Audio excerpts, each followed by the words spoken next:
Ok, dans cette vidéo, nous allons parler des liens. Alors, c'est quoi un lien? Un lien, c'est tout simplement une connexion qu'on établit entre différentes pages web.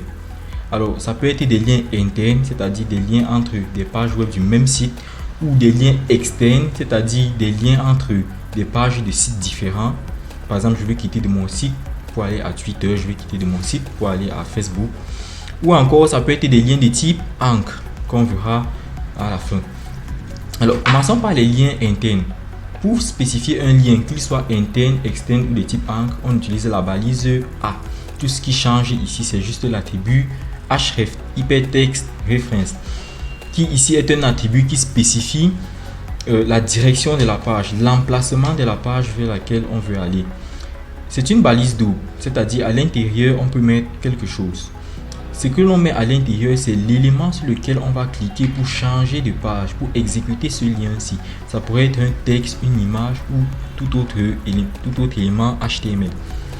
Alors, la balise A étant définie, moi j'ai envie de créer 3 pages. Quittant de la page index, je pourrais me rendre à la page produit, de la page produit à la page blog, de la page blog à la page index, de la page blog à la page produit, etc. C'est-à-dire faire une connexion entre toutes ces pages là. Alors pour cela, j'ai déjà ma page index. Je vais donc créer ma page produit, c'est une page HTML. Ensuite, je vais créer ma page blog, c'est aussi du HTML. Dans blog et produit, je mets ma structure de base. Ici, je dirais que c'est la page blog. Et ici, je dirais que c'est la page HTML. Je dirais que c'est la page produit dans le titre. Voilà. Maintenant, commençons par la page index.html. Je voudrais me rendre à produit. Qu'est-ce que je fais? Je mets tout simplement un lien href. Je mets produit.html. Vu qu'il se situe dans le même emplacement, il va directement être trouvé. Et là, je mets aller à produit. De même, si je voulais aller à blog, je fais la même chose, sauf que ici je mets blog.html. Ici je mets aller à blog. Voilà. Rien qu'en faisant cela, si je réactualise ma page index.html, donc là je ne suis pas dans produit, mais je suis plutôt dans index.html. Donc si je me rends dans index.html, j'ai aller à produit et aller à blog. Si je vais à produit, c'est vide, mais je suis bien à produit. On peut vérifier en regardant le titre. Si je vais à blog, je suis bien à blog. Si vous avez été attentif, vous avez remarqué que pour rentrer, j'ai utilisé le bouton de rentrée de mon navigateur. Or, je pourrais bien créer un lien qui me permet de quitter de blog, revenir à index ou alors aller à produit. Je suis dans blog. Je peux aussi créer un lien qui me permet de rentrer à index.html. Ici, je dirais c'est ma page home. Ensuite, je pourrais me mettre un BR pour aller d'abord à la ligne. Ensuite, je mets un A pour aller à produit.html. Et là, je dirais c'est ma page produit. Ensuite, je pourrais faire de même dans la page produit pour me rendre soit à index, soit à blog.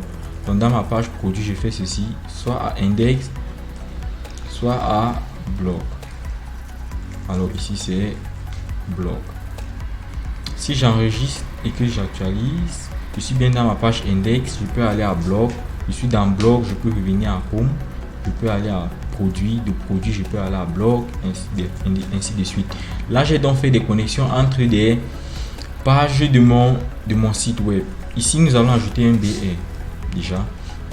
Ce que j'aimerais faire maintenant, c'est faire des liens externes. C'est-à-dire, je voulais quitter de mon site, par exemple, pour aller à Twitter. Ça, c'est le deuxième type de lien. Là, Twitter.com n'est pas une page de mon site internet. Voilà pourquoi on parle de externe. Alors, pour cela, on garde toujours notre balise A, la même forme. Et dans href, au lieu de spécifier une page de notre site, on spécifie plutôt une page externe. Dans mon cas, c'est twitter.com. Je me rends donc dans mon éditeur de code. Après index.html, je mets encore un BR ici pour aller à la ligne. Et je mets un lien qui part vers Twitter.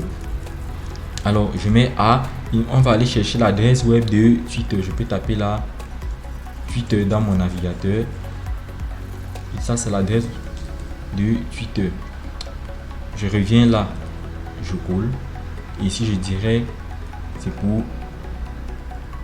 Twitter. Si on enregistre et qu'on actualise, là, je suis dans bloc, je rentre à Home. Et là, si je vais aller à Twitter, comme par magie, je me rends à Twitter. Donc, c'est un peu comme cela que ça fonctionne, les liens externes.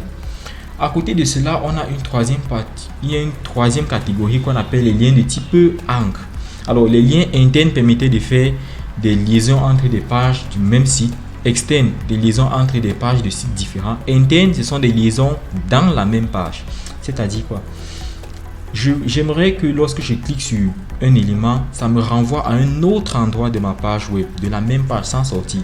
Par exemple, là, j'ai un texte, j'ai du texte.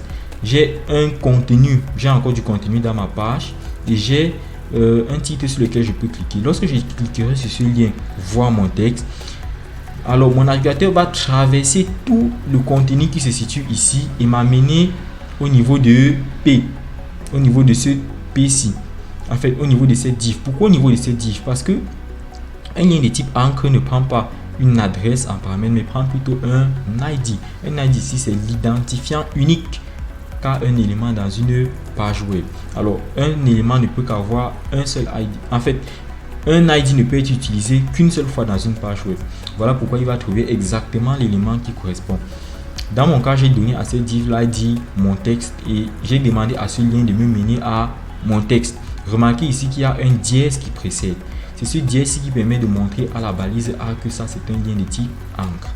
Alors, si l'on va tester cela, après Twitter et autres, je mets ici A, je dirais voir mon texte. Donc pour celui qui voudrait voir ce texte là, ici je dirais dièse, c'est mon texte. Et ici, je vais donc mettre ce texte là. Je vais dire que ça c'est div.